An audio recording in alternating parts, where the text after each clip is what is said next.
Applications are now being accepted for Vermont's Business Emergency Gap Assistance Program. Governor Phil Scott says a total of roughly $12 million is up for grabs for business owners who were impacted this year or last. ABC 22's Matt Holderman joins us now live in the studio.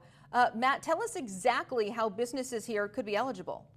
Right, Lauren. Well, luckily the state has made the qualifications pretty easy to understand. If you own a business in Vermont and can prove that you sustained any physical damage to your real estate inventory or equipment due to the flooding, you should be allowed to apply and get up to 30% of your damage costs reimbursed.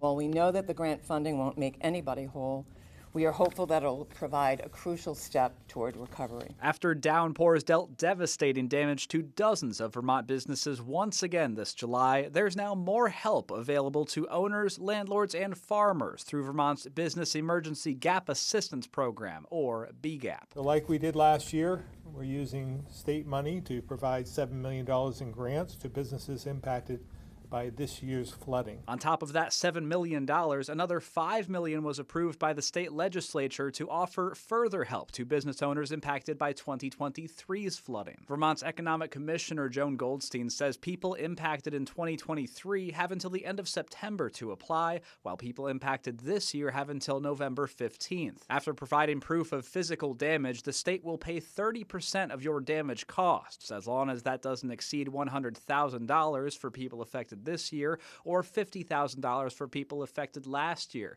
and as long as you plan on rebuilding and continuing to do business in Vermont. We will require folks to tell us what it will take for them to recover, repair, replace things that were damaged, and then to subtract out any insurance coverage, if there's any, or any other grant program. And Goldstein says if your business was hit by flooding both this year and last year, or if you own multiple businesses that were impacted, you can and should fill out multiple applications. BEGAP grants are awarded on a per location. So if you have multiple physical properties that were damaged, an application should be submitted for each one. While programs like this and help from federal agencies are important, Governor Scott admits they won't fully solve anyone's problems and encourages Vermonters to lend a helping hand to their neighbors. I hope all Vermonters will continue to find ways to volunteer or donate in the same way you did last summer. These rural communities really need our help.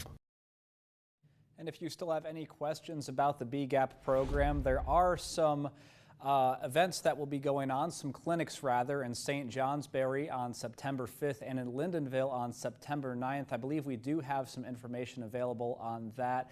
You could find that on our website as well. Commissioner Goldstein also noted that 40% of all of the available funding is being reserved for applicants in the agricultural and forestry industries, and they're also setting aside some money specifically for BIPOC applicants. You can find a link to the BEGAP webpage and an application at our website, mychamplainvalley.com. For now, live in the studio, Matt Holderman, ABC 22 News.